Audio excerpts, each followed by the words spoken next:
एक बार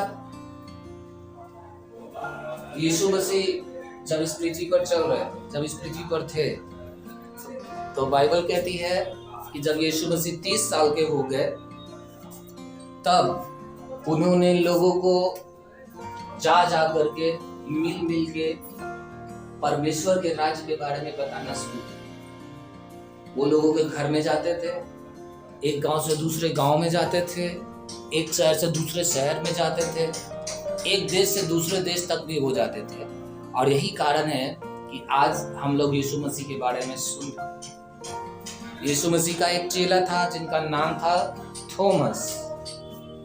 ये वो चेला था जो यीशु मसीह के ऊपर गुस्सा रहता है, ये परमेश्वर के ऊपर गुस्सा रहता है। और वो बड़ा गुस्सैल टाइप का चेला था, बड़ा चिड़चिड़ा टाइप का था। और वो ऐसा था उसका स्वभाव कि जब यीशु मसीह मर गए, मरने से पहले उन्होंने कहा था कि मुझे पकड़वा दिया जाएगा और मैं अपना प्राण अपनी मर्जी से दूंगा, कोई मेरा प्राण नहीं ले सकता। मैं अपनी मर्जी से अपना प्राण दूंगा और 3 दिन तक मैं कब्र में पड़ा रहूंगा और 3 दिन के बाद वापस मैं मरे हुए में से जिंदा हो उठूंगा और तुम सबके साथ फिर से बातचीत करूंगा। ये प्रमाण होगा कि मैं परमेश्वर की ओर से होकर आया। और ऐसा ही हुआ।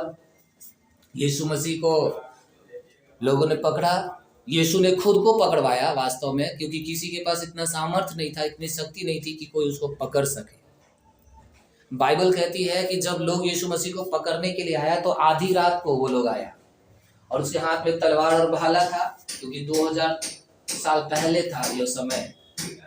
और वो लोग आया और वो यीशु मसीह सामने खड़ा है अपने 12 चेलों के साथ, और सैनिक लोग यीशु के सामने आए और वो पूछते हैं, तुम में से यीशु कौन है?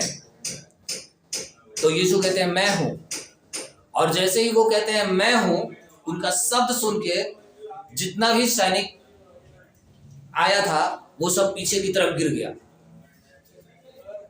अचानक से केवल उसका शब्द जब वो सुना, मैं हूं, वो सब गिर गया। किसी के अंदर इतनी सामर्थ्य नहीं थी कि वो यीशु मसीह को पकड़ सके, अगर यीशु मसीह खुद को ना पकड़वाते।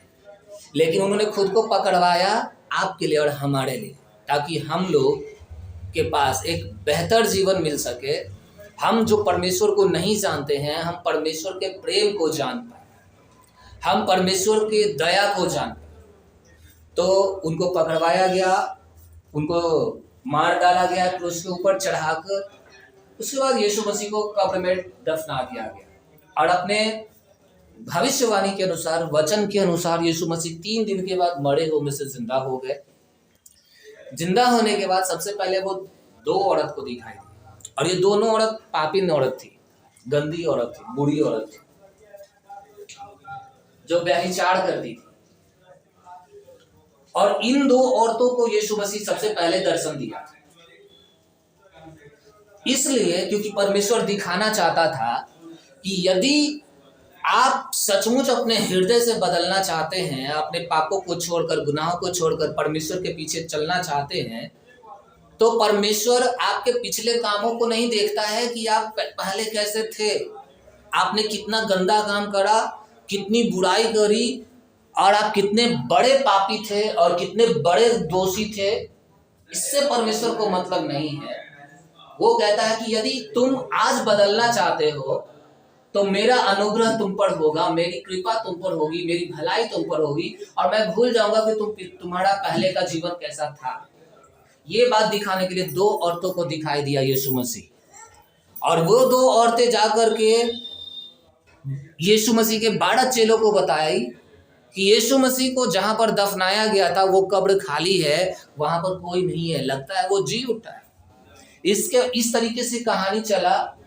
और यीशु मसीह पहले इस 2 औरतों को, फिर उसके बाद अपने 11 चेलों को दिखाई दिया। वो लोग एक कमरा में बैठा हुआ था, शोक मना रहा था, दुखी था कि कैसे यीशु मसीह हमारे बीच से उठा लिया गया, मर गया। और दरवाजा बंद था और तभी मान ले उधर से वो गेट है और इस तरीके से आप जैसे बैठे हुए इस तरीके से चेले बैठे हुए थे, इधर से ये दीवार है और उधर गेट बंद है, इधर दीवार लोग सब लोग चेले लोग रो रहे हैं, प्रार्थना कर रहे हैं और सामने उनके यीशु मसीह आके खड़ा हो गया और उनसे बोला कि तुमको शांति मिले, मुझ में विश्वास करो, मैं मर गया था किंतु अब जीवित हूं। ये 11 चेला यीशु मसीह में विश्वास कर लिया और ये 11 चेला विश्वास किया। उस समय थॉमस जो चेला था उस समय वहां पर उनके बीच में नहीं था। जब वो यीशु मसीह उनसे मिलकर के चले गए वापस, बाद में थॉमस आया और 11 चेला और वो 2 औरत उनको बताए कि थॉमस तुम्हें पता है हमारा प्रभु जिंदा हो गया है। ये कितनी अच्छी बात है कि वो मर गया था लेकिन अपने वचन के अनुसार जिंदा हो गया है। तो थॉमस कहता है ऐसा नहीं हो सकता है, हम नहीं विश्वास करते हैं उसमें। सब लोग उसको मनाने का कोशिश करने लगा कि अरे थॉमस तुम इतना कैसे ऐसे बोल सकते हो, वो यीशु जो दूसरे मरे हुए को जिंदा करता था, जो लंगड़ों को चलाता था, जो अंधों की आंखें खोलता था, क्या वो खुद जिंदा नहीं हो सकता? क्या परमेश्वर उसको मरे हुए से जिंदा नहीं कर? थॉमस कहता है जब तक हम यीशु मसीह जो मरा था तो उसके हाथ में कील ठोका गया था, आपको पता है? वो थॉमस कहता है कि जब तक हम उसके हाथ के अंदर जिसमें कील ठोका गया था, जब तक हम अपना उंगली घुसाकर चेक ना कर लेंगे, और यीशु को भाला मारा गया था यहाँ पे, और वो कहता है जब तक हम उसके सीने में अपना उंगली घुसा के चेक ना कर लें तब तक हम विश्वास नहीं करेंगे। इतना कठोर मन का चेला था थॉमस। यीशु उनकी बातों को सुन रहा था, हालांकि वो शरीर से वहां पर था नहीं, किसी को दिख नहीं रहा था, लेकिन वहां पर वो था, उसका आत्मा वहां पर था। और थोमा ऐसा बोल ही रहा था और यीशु मसीह फिर से वहां पर प्रकट हो जाते हैं और कहते हैं मुस्कुराते हुए, थोमा तुम इतना कठोर मन का अभी भी कैसे है? तुम इतने समय तक मेरे साथ रहा है, आओ मेरे हाथ में जहाँ कील ठोका गया था अपनी उंगलियों को घुसाओ और देखो मैं ही हूँ। मेरे सीने में अपनी उंगलियों को घुसाओ और देखो, चेक करो, मैं ही हूँ।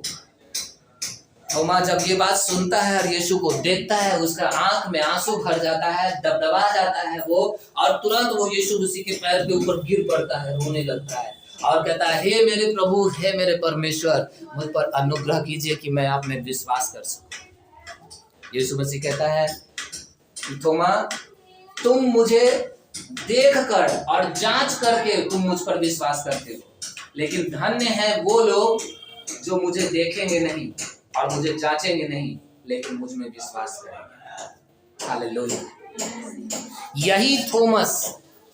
यही थॉमस ऐसा बदल गया, इसका हृदय इतना साहसी हो गया, इसका मन इतना साहसी हो गया, इतना बड़ा विश्वासी बन गया कि यीशु मसीह का प्रचार करने के लिए भारत में आया। यीशु मसीह अपने 2-2 चेला को करके पूरी दुनिया में भेजे थे कि जाओ और सारे संसार के लोगों को सुसमाचार का प्रचार करो। आज वही काम आज हम और हमारा चर्च और आप सबको भी करना है, ताकि लोग यीशु मसीह के बलिदान को जाने, यीशु मसीह की सच्चाई को जाने, उस सनातन परमेश्वर को जाने जो था, जो है और जो आने वाला है, ताकि लोग अंधकार में से निकल पाए, लोग शैतान की शक्ति से आजाद हो पाए।